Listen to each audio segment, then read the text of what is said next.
Intinya nanti akan secara otomatis akan dikirimkan kepada semua alamat email yang sudah mendaftar untuk training webinar pada malam hari ini.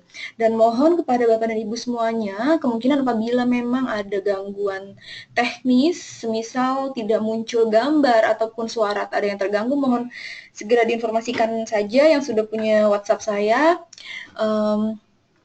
agar bisa langsung saya perbaiki apabila ada gangguan atau error untuk teknisnya. Baik,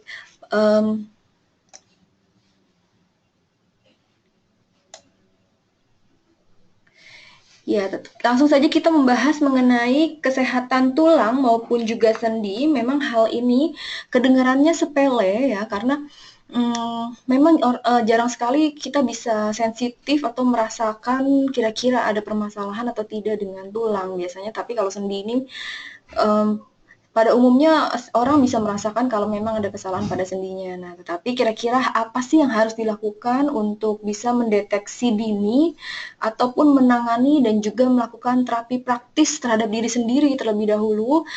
Disinilah saatnya saya ingin mengajak ke Bapak dan Ibu untuk bisa mencegah, terutama mendeteksi dini kondisi-kondisi tadi. Dan sebelum kita mulai, saya ingin berkenalan terlebih dahulu. Nama saya Dinda, saya farmasis dan juga nutritionist untuk Yusana Health Sciences Indonesia. Dan kalau kita berbicara mengenai tulang, ya pastinya tulang ini merupakan fondasi kita untuk bisa bergerak. Jadi sebagai penopang rangka tubuh pastinya, ya. Dan mungkin ini sebagai pengetahuan kita saja di sini, kalau tulang di tubuh kita ini jumlahnya banyak sekali, ternyata itu sampai 206 tulang, dan beberapa juga terdiri dari tulang yang fungsinya tersebut akan bisa tumbuh pada fase-fase pertumbuhan tertentu. Nah, mungkin kalau yang memang ada permasalahan dengan sistem di syarafnya, itu untuk hipofisisnya, itu bisa mengganggu dari beberapa hormon, terutama itu adalah hormon pertumbuhan. Nah, ini yang menyebabkan akhirnya adanya pertumbuhan gigantisme, yang artinya walaupun seharusnya sudah berhenti masa pertumbuhannya, tetapi ini masih terus lanjut untuk tumbuh. Ya, itu ada beberapa jenis kelainan yang bisa yang disebabkan karena ada permasalahan pada syaraf di otaknya. Ya. Dan tentunya pada malam hari ini saya akan lebih membahas bagaimana sih cara mendeteksi secara dini maupun juga terapi praktis nanti terhadap diri sendiri mengenai tulang, dan utamanya apa sih bahan baku dari tulang kita ini. Sebenarnya bahan bakunya itu utamanya adalah mineral, dan yang paling utama yang bisa membentuk kepadatan tulang itu sendiri 90% itu adalah kalsium yang memang disimpan di area tulang dan gigi. Nah, oleh karenanya apabila kekurangan kalsium ini tanda-tandanya memang sebenarnya mudah terlihat, seperti pertumbuhan gigi dewasanya lambat ya.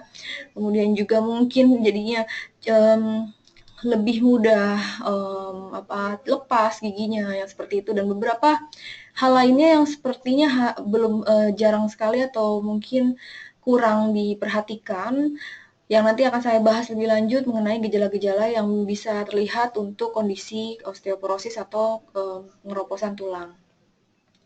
Dan kalau berbicara mengenai bahan baku dari tulang atau mineral yang utama ada di dalam tulang itu adalah kalsium, dan ternyata kalsium ini bukan hanya sekedar sebagai bahan pembentuk untuk kepadatan tulang itu sendiri saja, tetapi juga kalsium ini merupakan mineral yang memiliki kerja secara penting untuk homeostatis di dalam tubuh, yaitu kerja metabolisme keseluruhan yang terjadi di dalam tubuh kita. Artinya selain dibutuhkan untuk tulang tadi, juga dibutuhkan oleh enzim-enzim yang ada di dalam tubuh maupun juga beberapa proses metabolisme lainnya. Dan utamanya disinilah mengapa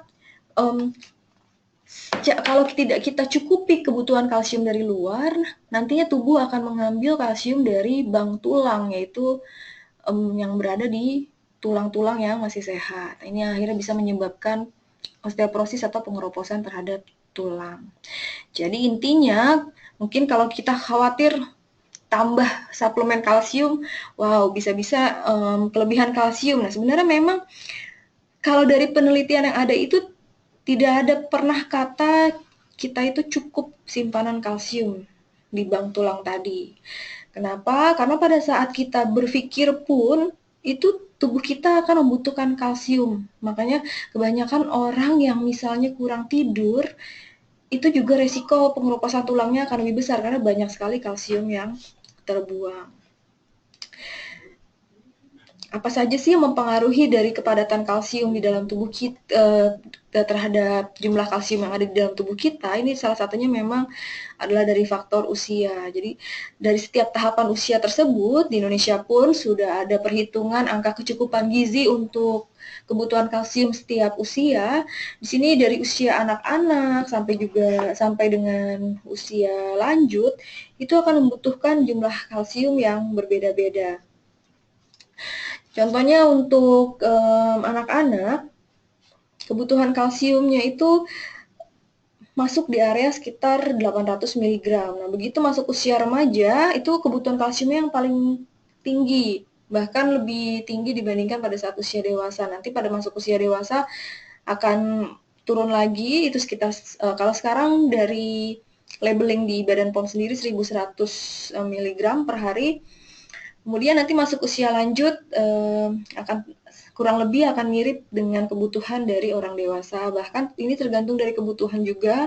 Kalau memang ada kondisi harus ada terapi tertentu karena permasalahan dari kepadatan tulang, disitulah membutuhkan juga adanya jumlah asupan kalsium yang lebih optimal lagi. Jadi utamanya memang masa-masa usia 12 tahun ke atas ini, usia remaja utamanya itu sudah ada kebutuhan kalsium yang sedang pada puncaknya karena memang juga dibutuhkan untuk pertumbuhan tulang dan juga untuk kekuatan giginya. Nah, lalu bagaimana dengan kebutuhan kalsium di usia 30-an tadi di usia dewasa? Dan memang kalau dari penelitian yang sudah dilakukan selama ini di usia 30 tahun itu secara teori sudah mulai terjadi penurunan kepadatan tulang. Artinya di sini apabila memang kita mengoptimalkan asupan kalsium pada usia 30 tahun ke atas, kondisinya untuk meningkatkan kepadatan tulang lagi hasilnya tidak akan sesignifikan di bawah usia 30 tahun karena memang pada saat itu metabolisme tubuh sudah berbeda sehingga akan banyak sekali kebutuhan kalsium yang akhirnya seperti yang tadi sudah saya jelaskan, tidak pernah ada kata cukup untuk simpanan kalsium di dalam bank tulang karena pada usia 30 tahun ke atas ini akan lebih banyak kalsium yang terbuang. Makanya tetap harus dipenuhi juga asupan kalsium yang optimal dari luar, tapi tujuannya memang lebih untuk mempertahankan kondisi kepadatan tulang supaya tidak terus menurun ataupun misalnya ada kenaikan itu bisa naik walaupun tidak sesignifikan di usia-usia pertumbuhan atau di bawah 30 tahun. Nah, di sini utamanya juga wanita ternyata memiliki faktor yang lebih beresiko untuk terkena masalah osteoporosis tadi.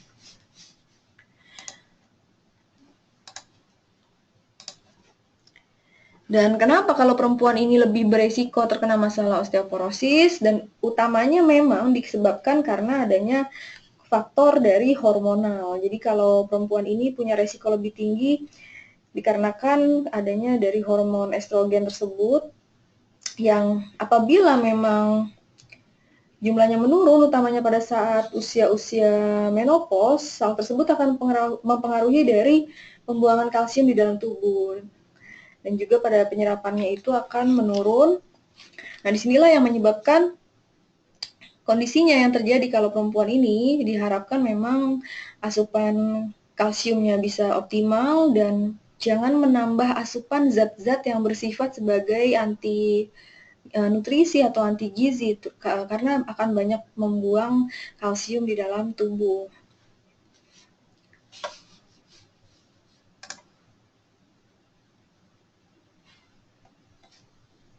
Salah satunya juga ini adalah dari faktor usia. Ini kalau Bapak dan Ibu bisa melihat di sebelah kanan itu ada gambar penampang tulang yang memang ini secara mikroskopis. Jadi bisa dilihat tulang yang sudah mengalami pengeroposan dengan tulang yang masih padat. Jadi tulang yang masih padat ini akan lebih rapat pori-porinya dibandingkan dengan tulang yang sudah mengalami osteoporosis dan utamanya sebenarnya adalah yang harus dijaga pembuangan kalsium yang banyak terbuang atau meningkat dari urin.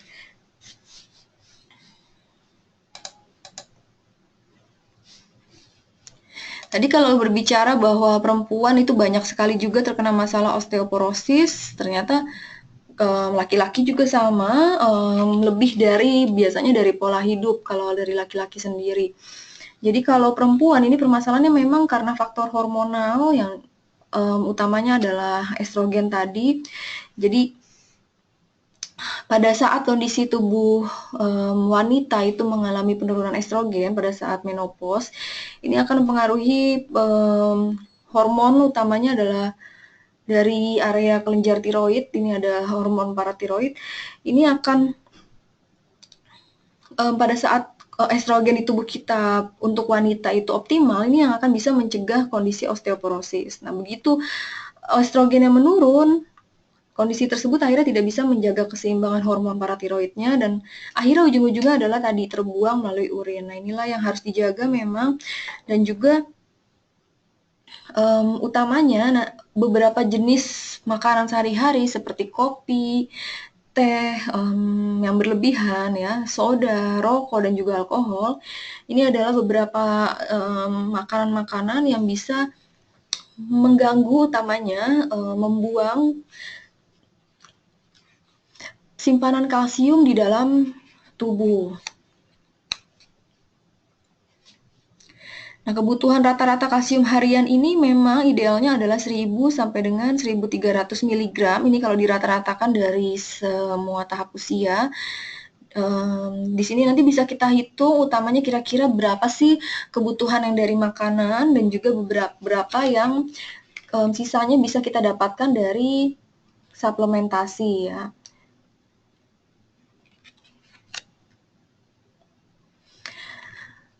Utamanya yang menyebabkan osteoporosis itu sendiri di sini adalah karena kekurangan dari kalsium. Nah, ini adalah beberapa tahap kebutuhan dari masing-masing usia untuk kebutuhan kalsium, utamanya juga untuk wanita hamil dan menyusui. Ini diharapkan ada sampai 1500 mg kalsium per hari, dan memang banyak sekali bisa ditemukan di susu. Usahakan cari yang rendah lemak untuk mencegah penumpukan lemak jenuh atau yang tinggi kolesterol. Yogurt, kemudian juga keju, sayuran hijau, ini utamanya dari brokoli bisa kita dapatkan asupan kalsium yang tinggi dan juga dari kacang-kacangan. Nah, kondisi kekurangan kalsium ini utamanya di masa kecil dan remaja, ini akan menjadikan cikal bakal permulaan pembentukan massa tulang yang maksimal. Jadi kalau pada saat usia anak-anak ataupun remaja utamanya tadi yang membutuhkan kebutuhan kalsium yang paling tinggi sudah kekurangan kalsium, maka nantinya akan selamanya pada masuk usia 30 tahun ke atas dia akan stuck di situ kondisi kepadatan tulangnya. Misalnya dari anak-anak dan remaja sudah tidak dijaga asupan kalsium hariannya, akhirnya tulangnya sudah masuk ke dalam osteopenia. Nah, nanti pada masuk usia dewasa 30 tahun sudah masuk usia 30 tahun ke atas itu sudah tidak bisa naik lagi, akhirnya kondisinya akan terus menurun, bahkan menjadi penyebab utama dari osteoporosis. Jadi dibiasakan dari usia pertumbuhan, dari fase-fase pertumbuhan, itu sudah mendapatkan kecukupan kalsium, karena disitulah masa-masa pembentukan dari kepadatan tulang yang maksimal. Jadi jangan sampai terlambat, karena sekali lagi di atas 30 tahun ke atas, yang terjadi adalah di sini kita hanya bertahan, ya, untuk mencegah kepadatan tulang itu menurun ya, atau menjadi lebih buruk kondisinya. Di mana tahapan-tahapan dari kepadatan tulang itu sendiri adalah normal, kemudian osteopenia, sudah mulai gejala kropos ya, kemudian masuk ke dalam fase osteoporosis tadi yang kalau secara mikroskopis lubang-lubang di tulang itu rongganya sudah lebih besar-besar, jadi ibaratnya sudah seperti batu apung dan rapuh. Kemudian juga faktor genetik juga salah satu yang menjadi pemicu utama dari kondisi osteoporosis juga, dari kondisi penurunan kepadatan tulang. Ya, jadi kalau memang di keluarga sudah ada yang menderita osteoporosis, ini semua keturunannya diusahakan dari usia anak-anak tadi sudah mendapat kecukupan dari kalsium, karena memang 80% kalau tidak dijaga, asupan nutrisinya nanti akan bisa menderita osteoporosis juga. Dan kemudian bisa diperbaiki juga dengan tentunya ada olahraga dan juga tadi kembali lagi ke nutrisi harian. Kemudian dari pengobatan. Pengobatan ini juga yang bisa mempengaruhi kepadatan tulang menurun. Sebenarnya ini yang terjadi, pengobatan ini sebenarnya adalah efek samping dari obat tersebut. Karena memang beberapa dari jenis obat golongan steroid, nah ini memicu terjadinya osteoporosis karena memang untuk pemakaian jangka panjangnya akan membuang kalsium di dalam tubuh. Kira-kira apa saja sih obat-obatan yang masuk golongan steroid ya sejauh ini? Nanti mungkin Bapak dan Ibu bisa cek ya, misalnya dapat obat apa, kalau misalnya lupa bertanya pada dokter atau mungkin kurang komunikatif, itu bisa googling juga. Dan beberapa contohnya itu seperti obat kortison yang biasanya dipakai seperti untuk rematik maupun juga penyakit asma. Kemudian juga ada heparin untuk pengencer darah ya, atau juga untuk tekanan darah tinggi. Ini juga sama, bersifat untuk bisa membuang kalsium di tubuh, jadi meningkatkan risiko dari pengeroposan tulang. Dan salah satunya juga kerusakan sel-sel tulang ini juga bisa disebabkan karena adanya dari kemoterapi, yaitu pengobatan yang menggunakan sinar radiasi. Dan ini yang harus diperhatikan, berarti harus ada tambahan asupan kalsium dari luar, kalau sekiranya dari makanan belum bisa mencukupi.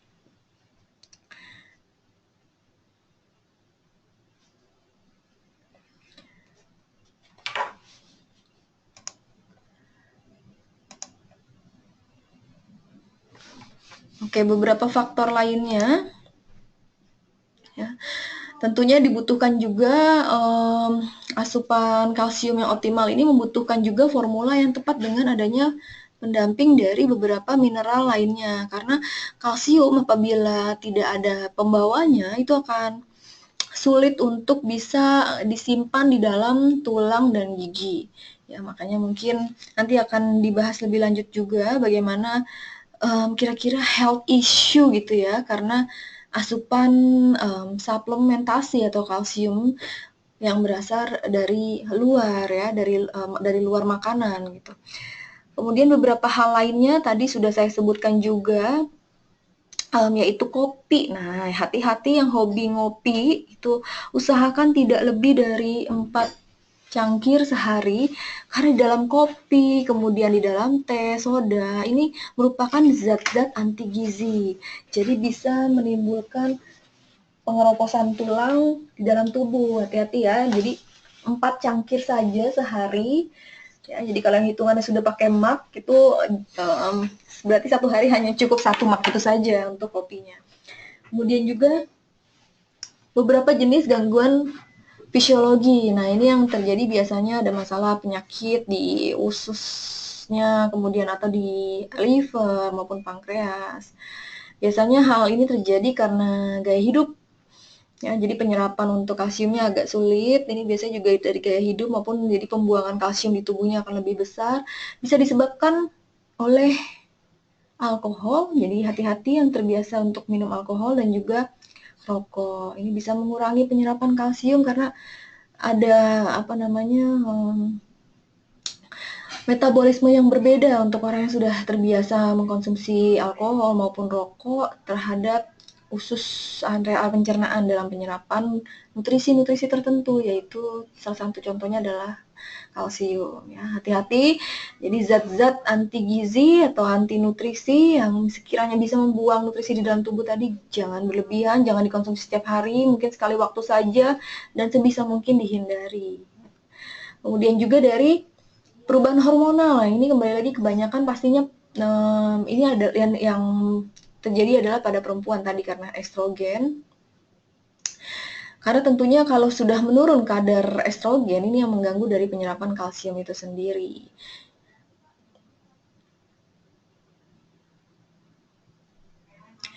Dan contoh lainnya lagi,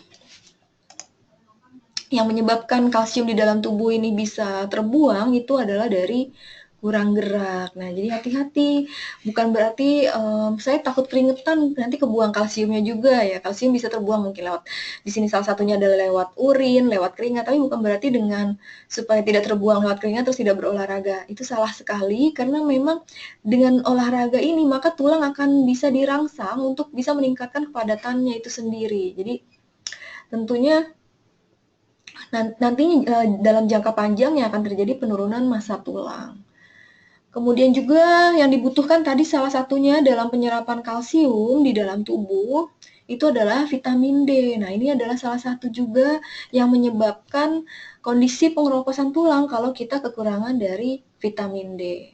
Ya, Bapak dan Ibu semua, sekali lagi suplementasi ini memang bisa mendukung kondisi um, tubuh tubuh kita tentunya dalam pencegahan dari beberapa jenis penyakit degeneratif. Nah, salah satunya yang dibahas pada malam hari ini adalah osteoporosis. Tetapi tentunya akan lebih bijaksana lagi kalau kita bisa menyeimbangkan juga dari makanan sehari-hari. Ya, jadi untuk yang bisa Bapak dan Ibu perlu ketahui ini kita bisa mendapatkan asupan kalsium yang optimal dari beberapa jenis makanan sehari-hari.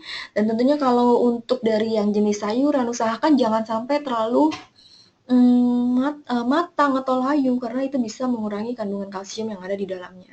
Kalau dari jenis makanan atau lauknya ya, itu bisa didapatkan dari ayam, kemudian juga dari telur, kemudian juga dari tahu, tempe, kepiting juga, tapi hati-hati kalau dari jenis kepiting ini nanti kolesterolnya agak tinggi ya.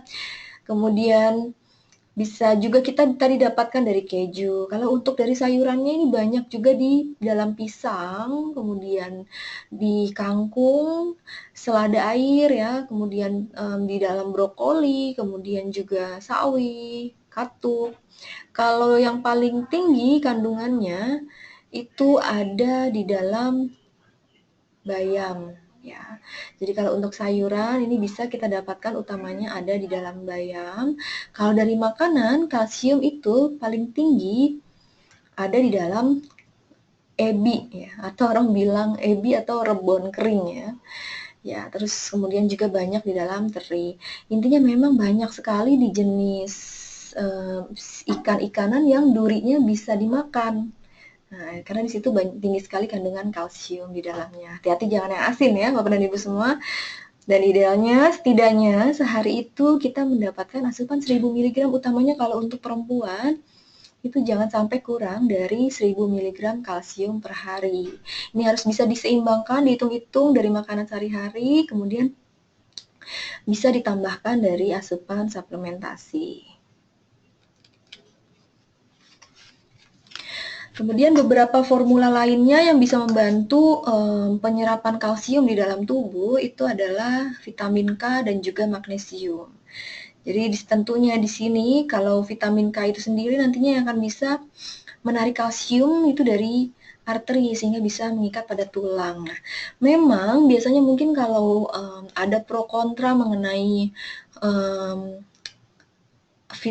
mengenai mineral dari kalsium yang tentunya biasanya dari makanan maupun dari suplementasi. Kalau berlebihan nanti bisa menyebabkan pengerasan pada dinding pembuluh darah ya. Mungkin Bapak dan Ibu kalau yang suka googling mengenai artikel-artikel kesehatan bisa melihat di sana, tetapi di sini memang membutuhkan adanya formulasi yang seimbang karena dengan adanya tadi vitamin D ini yang akan membantu penyerapan ke dalam tulang dan juga gigi, kemudian vitamin K ini yang bisa menarik kalsium-kalsium yang tadinya sudah melekat di dinding pembuluh darah, di arteri, dan juga di sini ada magnesium ya. Jadi magnesium ini yang membantu penyerapannya ke tulang, bukan ke daerah jaringan lunak atau tadi ke arteri.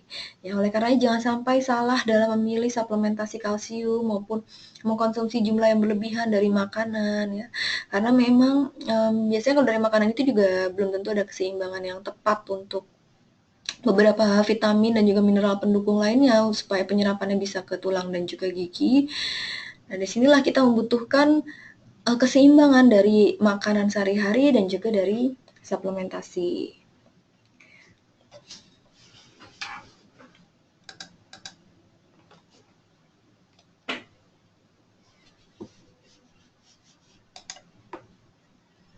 Oke, kira-kira, resikonya siapa saja sih yang memiliki resiko untuk masalah kepadatan tulang itu sendiri? Sebenarnya resikonya akan semakin meningkat, utamanya tadi selain dari wanita ya, laki-laki juga itu kondisi di atas usia 50 tahun. Nah, hati-hati sudah masuk usia 50 tahun ke atas, tentunya di sini akan ada proses penuaan sehingga penyerapan kalsiumnya akan sulit, jadi akan menurun. Dan di sini akan meningkat fungsi dari hormon paratiroid tadi yang akhirnya banyak sekali terjadi pembuangan kalsium di dalam tubuh. Akhirnya kembali lagi usahakan memang sudah ada dari generasi penerus kita ya, utamanya pada anak-anak sudah dibiasakan adanya tambahan asupan kalsium harian. Fungsinya apa? Karena disinilah sedang tinggi-tingginya supaya optimal kepadatan tulangnya. Karena nanti ke depannya semuanya itu berdasarkan apa yang sudah ditabung dari kecil tadi ya. Jadi setelah masuk usia 50 tahun ke atas semuanya itu akan menurun termasuk juga penyerapan dari kalsiumnya itu sendiri. Jadi nanti fungsinya hanya lebih untuk memperlambat atau mempertahankan dari kepadatan tulangnya. Kemudian juga hati-hati kalau yang punya perawakan yang mungil, kurus ya, kecil gitu, imut. Nah ini karena perawakan-perawakan yang kurus juga dan mungil ini punya resiko yang lebih berat terhadap kepadatan tulang yang menurun atau pengeroposan tulang.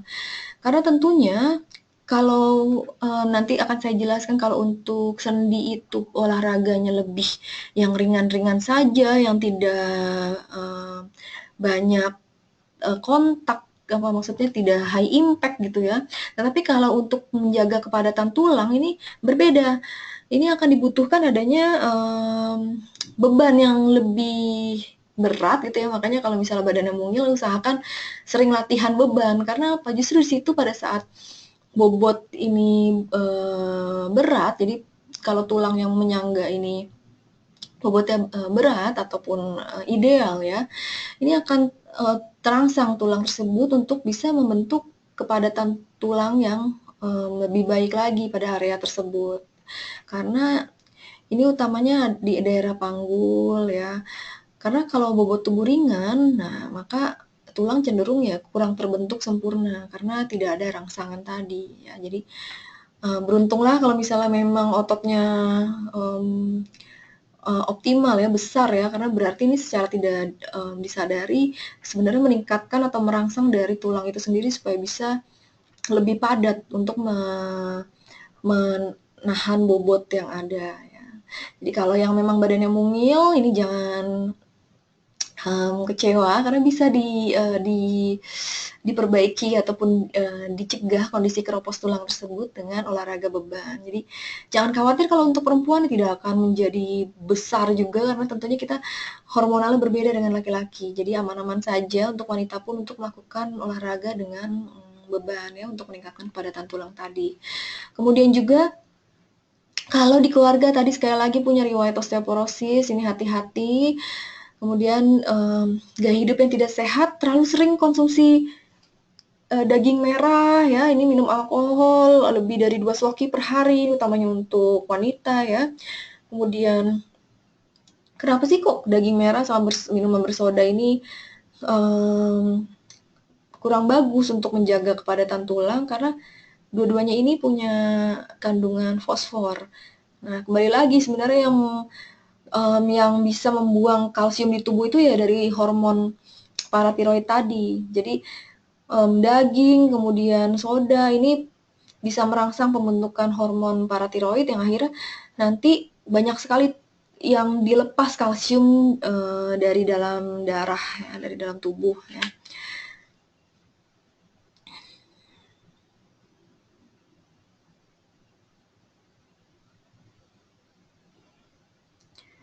Oke, kemudian juga garam yang berlebih. Nah, ini biasanya Bapak dan Ibu juga harus waspadai kalau memang mungkin di keluarga maupun ada rekan yang memiliki masalah dengan tekanan darahnya ya, ini akan memicu juga kondisi dari pengeroposan tulang. Nah, makanya Salah satunya juga terlalu tinggi, sering konsumsi natrium atau garam yang tinggi.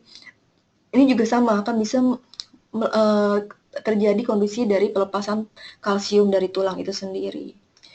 Ya, kemudian kurang gerak atau malas olahraga nih. Nah, ini juga sebenarnya imbasnya banyak sekali sih ya. Selain untuk kepadatan tulang itu sendiri, juga bisa pengaruh ke kesehatan tubuh utamanya, bahkan untuk menjaga berat badan. Ternyata kalau untuk kepadatan tulang dari kurang gerak, nah ini akan semakin sulit sekali memicu tulang itu tadi untuk merangsang tulang itu untuk bisa membentuk kepadatan dari tulang. Jadi intinya olahraga ini juga membantu kita dalam merangsang tulang itu supaya lebih padat. Kemudian dari rokok, kira-kira apa sih kalau dari rokok ini? Tentunya seperti yang sudah diketahui pastinya ya, itu dari nikotinnya itu sendiri, ini ternyata racun sekali, bukan sekedar radikal bebas yang bisa merusak sel, tapi bahkan untuk tulang sendiri, ini akan mengganggu dari aktivitas hormon estrogen. Nanti kaitannya estrogen ini kembali lagi ke hormon dari paratiroid tadi, yang akhirnya banyak membuang kalsium-kalsium di dalam tubuh. Jadi semua ini intinya memang karena tingginya nanti kalsium yang terbuang, yang masuknya kurang. Nah, makanya tidak pernah ada kata cukup untuk persediaan bank tulang kita dari kecukupan kalsium. Jadi jangan khawatir tubuh jadi kelebihan kalsium ya. Karena semakin usia dewasa, semakin masuk usia 30 tahun ke atas, itu akan banyak sekali kalsium yang terbuang. Beda kalau anak-anak. Nah, biasanya kalau anak-anak kan kelihatan kelebihan kalsium itu, misalnya anak tersebut minum susunya berlebihan gitu ya, maunya minum susu terus, nah mulai sembelit. Nah itu bisa jadi karena terlalu banyak asupan kalsium, tapi bisa juga karena kurang serat maupun kurang air putih, memang rancu. Tapi salah satu dampak dari kelebihan kalsium itu adalah sembelit tadi ya. Tapi kalau sudah masuk usia dewasa, apalagi masa-masa pertumbuhan, ini tidak pernah ada kata cukup untuk simpanan dari bank kalsium di dalam tubuh kita.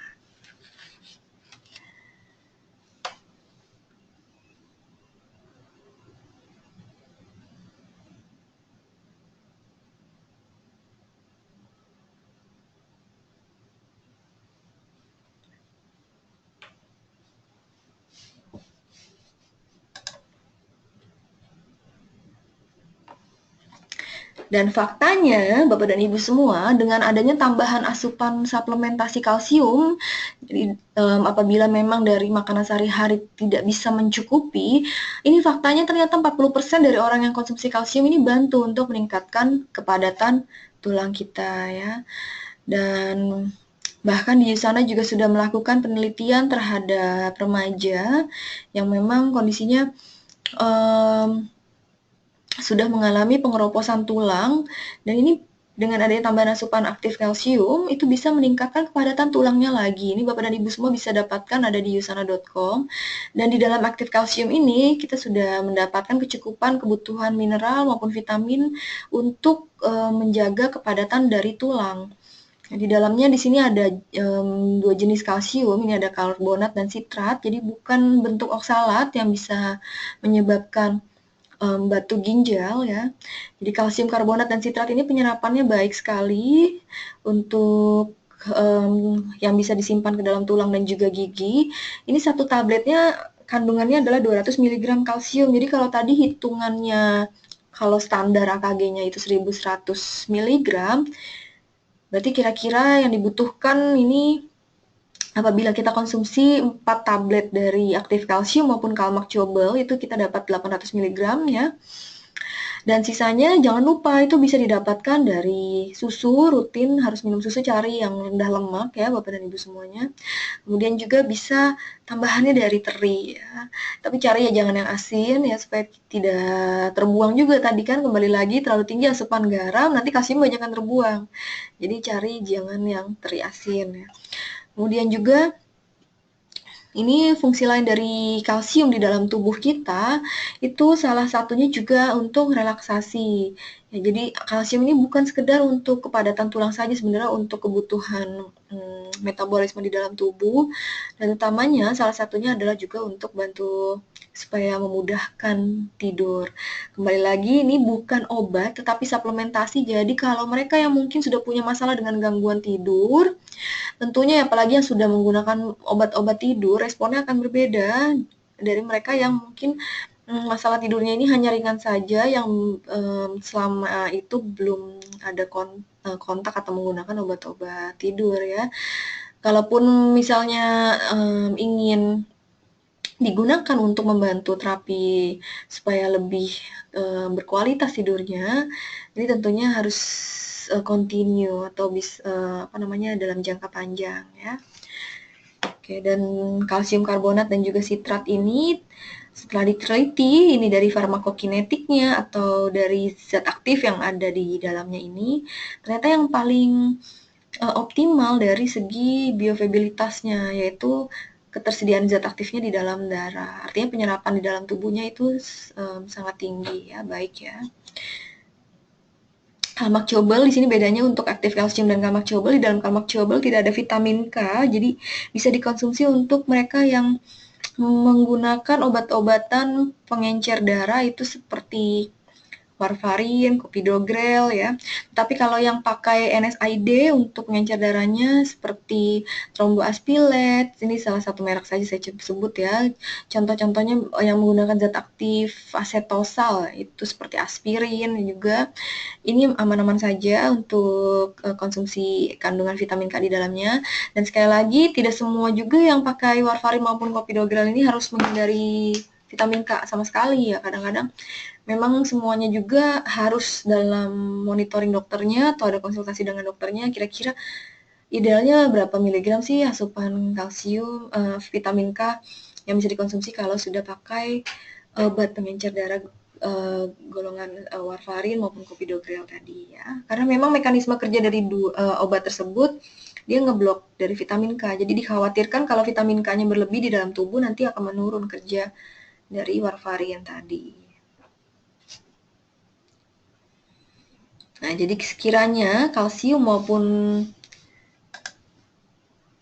vitamin D ini memang sangat dibutuhkan untuk menjaga dari kepadatan tulang. Jadi baik untuk mendampingi mereka yang sudah mengkonsumsi obat dokter karena ada kasus dari osteoporosis. Dan biasanya orang itu tidak menyadari sedini mungkin, baru mau pakai tambahan suplemen kalsium itu di saat tubuhnya sudah mengalami patah tulang atau retak tulang ya. Karena memang sekali lagi yang namanya osteoporosis ini tidak ada gejalanya. Jadi kalau mungkin kita bertanya pada wanita ya, utamanya sudah di usia parubaya 40 sampai 50 tahun, kalau ditanya mungkin kira-kira bagaimana nih pemahaman mengenai osteoporosisnya. Biasanya akan menganggap enggak, aman-aman aja tubuh saya gitu ya, karena memang tidak ada rasa apa-apa gitu, tidak ada keluhan.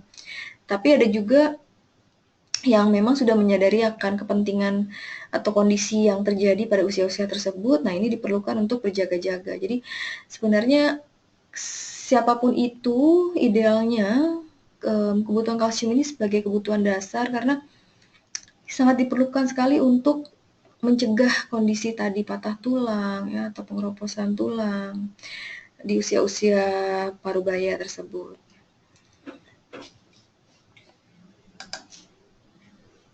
Ini adalah studi klinis yang tadi sudah saya paparkan. Ini bisa didapatkan di usana.com, itu diganti saja nanti areanya ke US ya. Mungkin kalau areanya masih tetap masuk yang di Indonesia, ini tidak keluar clinical research-nya. Jadi diganti dulu ke US, itu kemudian ada Usana Difference, ya. Kemudian nanti di sana bisa dilihat langsung ada clinical research maupun ask the scientist. Karena mungkin Bapak dan Ibu yang ingin mengetahui ini kira-kira kalsiumnya bahan bakunya tuh dari mana sih gitu ya. Vitamin D-nya dari mana sih, itu semuanya ada di sana. Bahkan kita bisa melihat juga kira-kira bahan-bahan yang pada saat produksinya itu menggunakan bahan baku yang berasal dari animal, dari hewan ataupun yang tidak gitu. Jadi dari aktif kalsium maupun kalmak chewable ini, vitamin D-nya saja yang memang diambil dari ekstrak bulu biri-biri ya. Jadi hanya diambil dari bulunya saja, tidak melalui proses membunuh hewan tersebut. Dan ini diekstrak memang dari berupa lanolinnya yang diambil untuk kebutuhan vitamin D-nya. Jadi sekiranya di sini butuh ada kebijaksanaan sih ya dari masing-masing. Mungkin kalau yang vegan, vitamin D-nya berasal dari bulu biri-biri ya. Jadi boleh, ada yang bilang boleh konsumsi, ada yang bilang mungkin harus menelaah lebih lanjut ya. Tapi untuk bahan baku lainnya ini adalah berasal dari natural ingredients dari tanaman ya. Tadi sekali lagi ada pro dan kontra mengenai masalah suplementasi yang mengandung kalsium. Karena memang beberapa di pasaran dan utamanya yang ingin terapi kalsium dari makanan sehari-hari saja, itu kalsiumnya formulasinya kurang tepat sehingga tidak tersimpan dengan baik atau tidak diserap dengan baik ke dalam tulang dan juga giginya. Akhirnya kalsium tersebut menyebar, ada yang tersimpan ke dalam arteri atau ke jaringan lunak ya. Makanya di sini dibutuhkan adanya vitamin D yang optimal, magnesium juga yang seimbang. Tujuannya adalah untuk bisa membawa kalsium tersebut masuk ke dalam tulang dan gigi. Dan vitamin D juga nih utamanya bisa membantu untuk menarik kalsium-kalsium yang memang sudah menempel ada di dinding arteri tadi. Oke, sekarang kita masuk pada kesehatan sendi. Jadi kalau tadi bicara tentang tulang itu ternyata jumlahnya 200-an di dalam tubuh, ternyata kalau sendi ini lebih banyak lagi jumlahnya ya. Dan kalau mungkin selama ini yang kita ketahui, sendi itu hanya ada di area yang bisa kita tekuk-tekuk saja gitu ya. Ternyata bukan di situ saja, di tulang tengkorak pun itu ada sendi-sendi ya. Jadi sendi ini ada yang dari kebutuhannya untuk statis sampai untuk yang mobile. Nah, biasanya bermasalah nih di area yang mobile ya. Dan karena memang sendi itu sebenarnya merupakan tulang rawan. Nah, jadi sendi ini ada tulang rawannya dan juga ada cairan sendinya, yaitu pelumasnya. Itu dari mana? Ini adalah glukosamin hidroklorid yang memang kembali lagi secara genetik, pola hidup itu bisa menurun kondisinya ya, dan akhirnya tadi timbul nyeri pada sendi. Kalau di sini saya ingin sedikit saja menjelaskan ya mengenai sendi. Sendi itu tadi sekali lagi bukan hanya terletak di area-area yang bisa kita tekuk saja tulangnya ya, tapi juga ada di bagian yang mungkin tidak kita gerakkan gitu.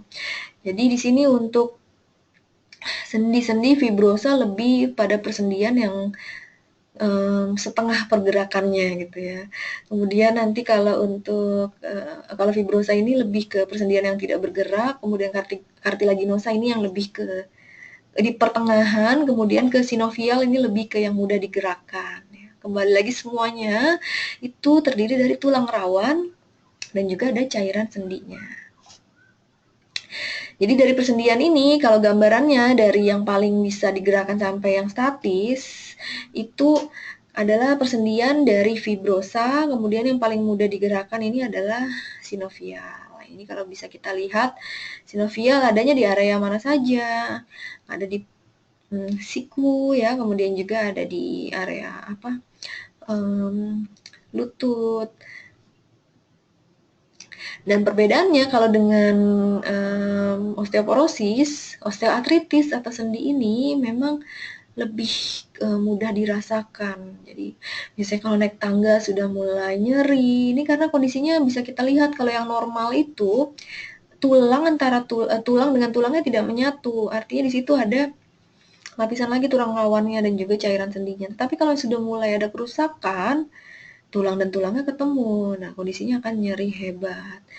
Ya, memang biasanya tidak menyebabkan kematian, tetapi akan menimbulkan rasa ketidaknyamanan atau nyeri yang hebat. Jadi hati-hati kalau yang mungkin sering perempuan ya, terutama yang pakai high heels atau mungkin kalau pada laki-laki banyak menggunakan sendi untuk aktivitas sehari-harinya atau untuk olahraganya, itu sudah mulai harus ada tambahan nutrisi yang optimal untuk cairan di antara sendinya. Ya, jangan sampai juga biasanya dirasakan itu orang lebih ke nyeri pada tulang belakang maupun mungkin bisa disebut juga syaraf kejepit ya. Dan ini ternyata kalau di Jepang sendiri sampai 25 juta orang Jepang ini pasiennya mengalami ketidaknyamanan sendi. Dan diprediksikan kalau dari para dokter yang mendiagnosa masalah artritis ini, nanti di tahun 2030, 25% dari orang dewasa akan merasakan yang namanya ketidaknyamanan sendi atau nyeri sendi ini ya. Dan memang yang kembali lagi yang paling banyak diderita oleh wanita. Bukan sekedar dari faktor hormonal saja, tapi memang dari keseharian yang ini bisa memicu kondisi perempuan itu lebih banyak terkena permasalahan dengan persendian tadi. Nah, kira-kira apa saja sih yang bisa beresiko untuk meningkatkan resiko dari masalah persendian ini? Yang pertama adalah dari faktor usia, jadi cairan pelumas antar sendinya atau yang disebut juga glukosamin ini menurun jumlahnya ya.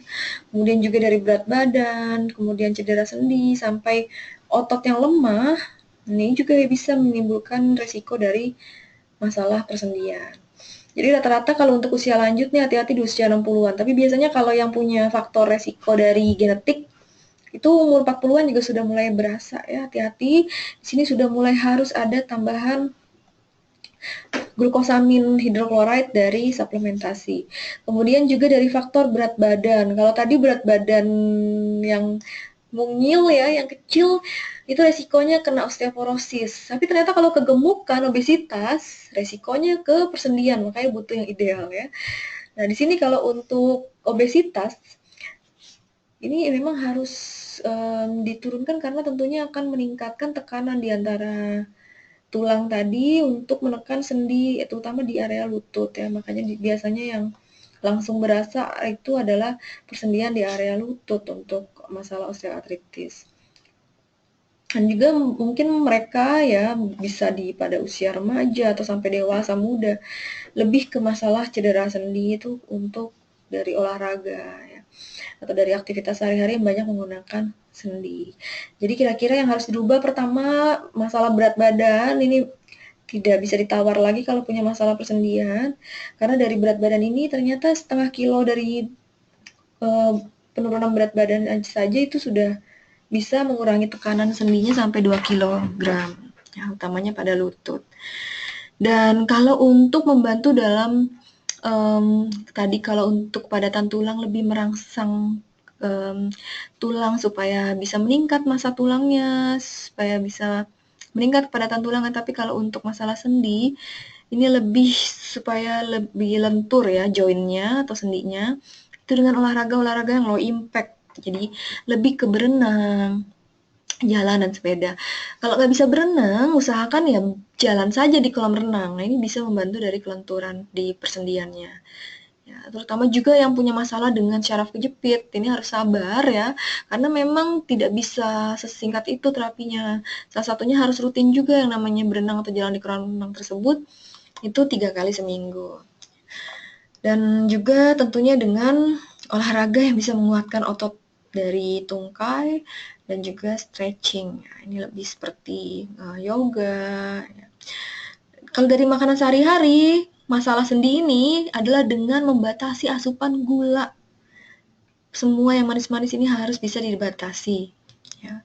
Dan tentunya harus ditambahkan juga adanya tambahan dari asam lemak omega 3 untuk menjaga cairan di antara sendinya tadi, terutama untuk optimalisasi dari glukosamin hidroklorid yang ada di dalamnya, dan kemudian juga protein.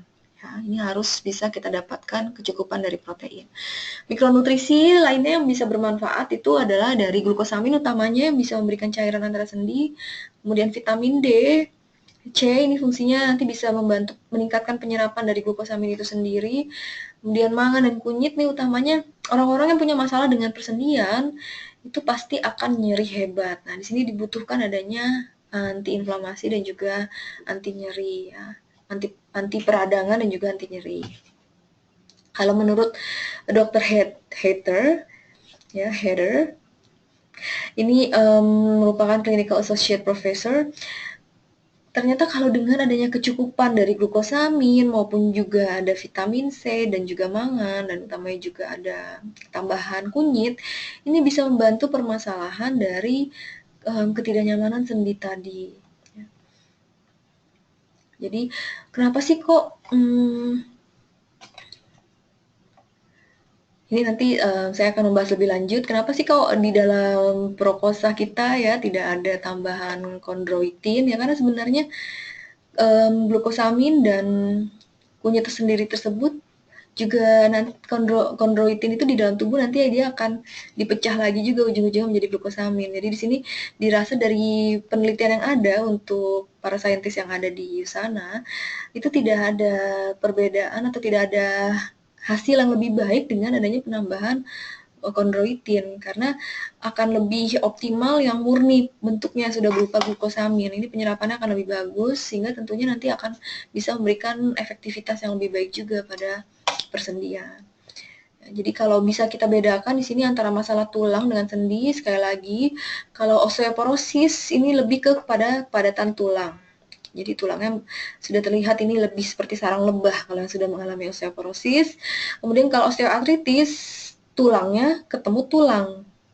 Jadi tulang rawannya sudah menipis atau bahkan cairannya juga sudah mulai berkurang produksinya. Pengeroposan tulang ini tanpa gejala.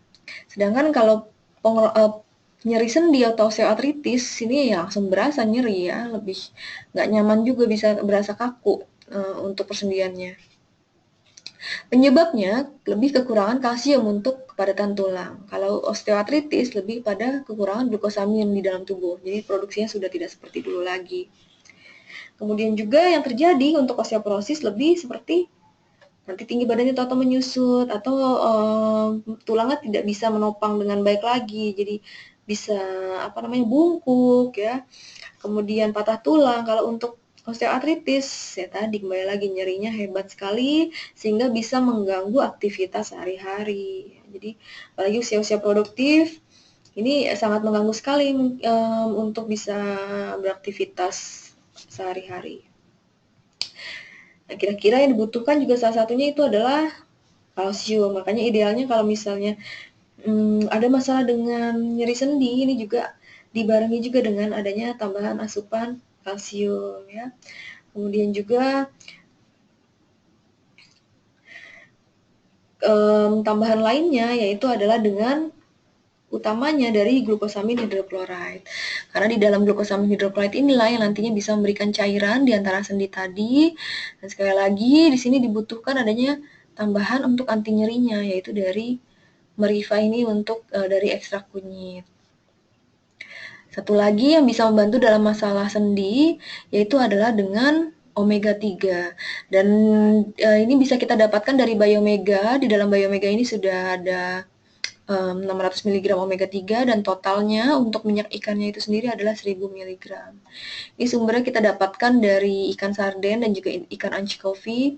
Dan utamanya memang kalau dari ikan anchovy ini mempunyai masa hidup yang pendek, makanya akan lebih murni omega 3 yang bisa kita dapatkan dari ikan-ikan yang masa hidupnya lebih pendek. Jadi tidak perlu khawatir ikan tersebut sudah mendapatkan atau sudah terkontaminasi dari lautan ya. Jadi kadang walaupun ikan tersebut kita ambil dari area yang bebas pencemaran, tapi kalau yang lifespan yang masa hidupnya panjang itu kita tidak pernah tahu ikannya sudah kemana saja, apakah sudah ke area yang terkena kontaminasi atau belum. Ya, sedangkan diyakini kalau ikan-ikan yang masa hidup lebih pendek ini lebih aman dari kontaminasi, apalagi kalau kita dapatkan dari area yang bebas pencemaran. Dan utamanya satu lagi yang membuat Biomega ini berbeda, itu ada penyulingan ulang. Jadi sudah terbebas dari bahan kimia yang berbahaya. Nah, inilah di sini dibutuhkan juga omega 3 sebenarnya tujuannya salah satunya selain untuk memberikan kelenturan di area persendiannya, juga utamanya juga membantu dalam masalah nyeri yang ada.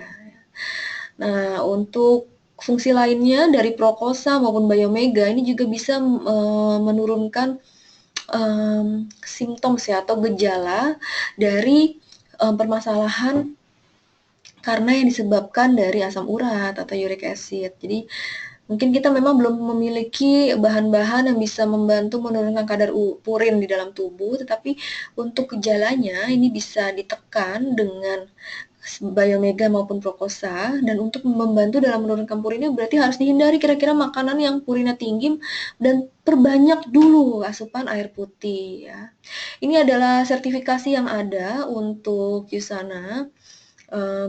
Mungkin Bapak dan Ibu semua yang butuh sertifikatnya boleh email saja ke saya. Bahkan sebenarnya ini bisa langsung klik saja di webnya juga bisa. Itu untuk NSF sendiri kalau kita langsung klik di webnya, kalau butuh linknya bisa saya berikan. Itu nanti bisa keluar di situ ada produk-produk Yusana yang sudah disertifikasi oleh NSF. Dan untuk produk Yusana di Indonesia ini semuanya masuk dalam kategori halal dan juga sudah approve dari Badan Regulasi Indonesia untuk obat dan makanan, yaitu dari Badan POM RI. Consumer Lab ini dibutuhkan untuk sertifikasi apa yang sudah ada di formulanya tersebut ada di dalam produknya. Jadi semuanya itu sesuai dengan apa yang diformulasikan.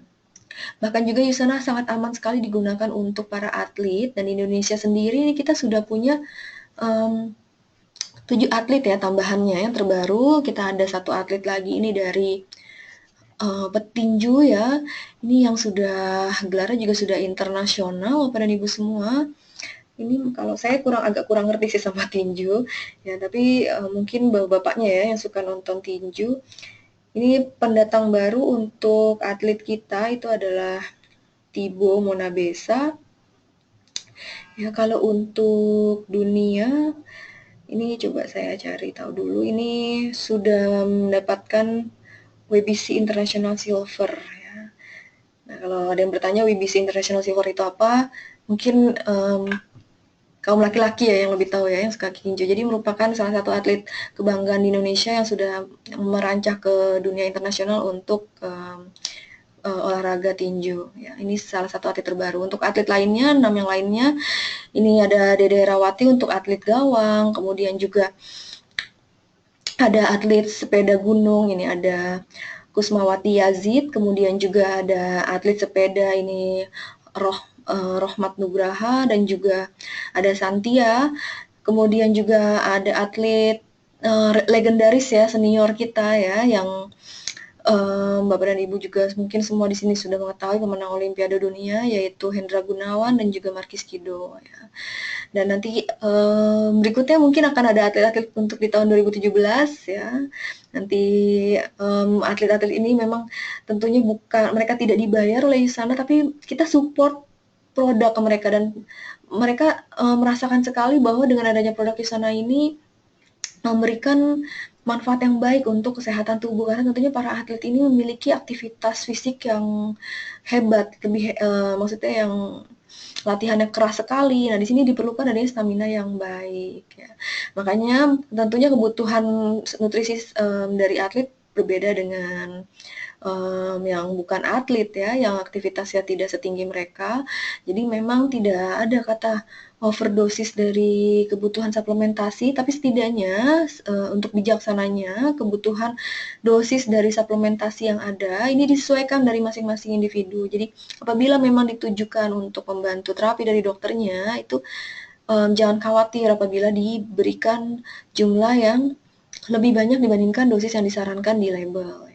Seperti salah satunya untuk kebutuhan kalsium maupun dari aktif kalsium maupun kalmaktioba, kalau di label kita lihat itu cuma 1 tablet, tapi kalau dari makanan sehari-hari sekiranya kurang jauh dari batas yang optimal untuk menjaga kepadatan tulang tadi, AKG-nya lebih 1100 mg, tentunya dibutuhkan adanya dosis yang lebih. Jadi kembali lagi dilihat sesuai dengan kebutuhan sehari-hari. Bahkan di sini untuk para atlet Yusana, tim Yusana ini ada garansi $1 juta apabila memang ternyata ada masalah nih dengan produk Yusana karena efek doping misalnya seperti itu ya. Jadi Yusana di sini sudah disertifikasi dari NSF Support bahwa produk-produk yang ada di Yusana ini terbebas dari bahan-bahan yang satu golongan dengan bahan doping. Jadi tentunya jangan ragu lagi, karena semuanya di Yusana ini semua dari bahan baku yang ada itu bahkan diuji lagi kemurniannya, dilihat lagi bagaimana farmakokinetiknya, artinya bagaimana zat tersebut bisa memberikan efektivitas untuk penyerapan, bioavailabilitas yang paling baik dari bentuk zat aktiva tersebut. Kemudian juga ada ahli ilmiah yang sudah terakreditasi internasional. Ini kita punya lebih dari 60 orang ilmuwan ya, yang masuk dalam divisi-divisi berbeda dari yang untuk mengedukasi. Bapak dan Ibu semua bisa lihat di Facebook Usana Education ya. Kemudian juga ada lagi yang kebagian formulasinya, sehingga Usana ini memang selalu inovatif. Formulanya itu selalu berdasarkan dari ilmu pengetahuan ya. Kita nantikan saja untuk tahun ini kita mendapatkan gebrakan dari teknologi terbarunya Usana, yaitu Intelligence. Kemudian juga utamanya adalah jaminan dari para atlet, di mana mereka sudah sangat menjaga sekali asupan makanan harian, tapi di sini mereka percayakan untuk kebutuhan nutrisi yang optimal itu adalah dari Usana. Karena tadi kita sudah ada lebih dari 1.000 atlet dunia yang menggunakan Usana.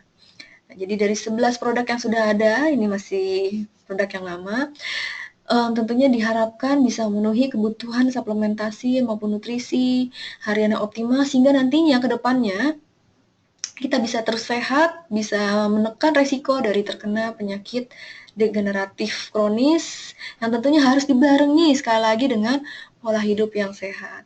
Jadi apabila mungkin Bapak dan Ibu semua di sini ada yang ingin ditanyakan, boleh langsung saja nanti email kepada saya atau boleh langsung chat di sini.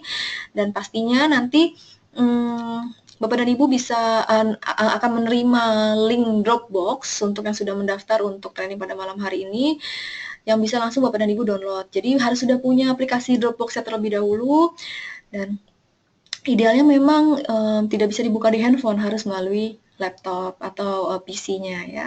Sekali lagi terima kasih Bapak dan Ibu semua atas perhatiannya. Sampai ketemu untuk Selasa malam minggu depan. Bapak dan Ibu juga boleh memberikan masukan-masukan kira-kira apa sih yang ingin dibahas lebih jauh lagi nih mengenai produk-produk Usana ataupun kaitannya dengan kebutuhan harian dan juga dalam membantu masalah terapi-terapi atau penyakit tertentu. Dan sekali lagi, Usana ini adalah suplementasi bukan obat, artinya kalau memang sudah punya masalah dengan penyakit tertentu, semua tersebut harus bisa dimonitor oleh dokter yang merawatnya dengan tujuan untuk bisa membantu dalam meningkatkan terapi tersebut. Ya. Baik, terima kasih. Selamat malam Bapak dan Ibu semua. Sampai ketemu Selasa depan. Sukses selalu.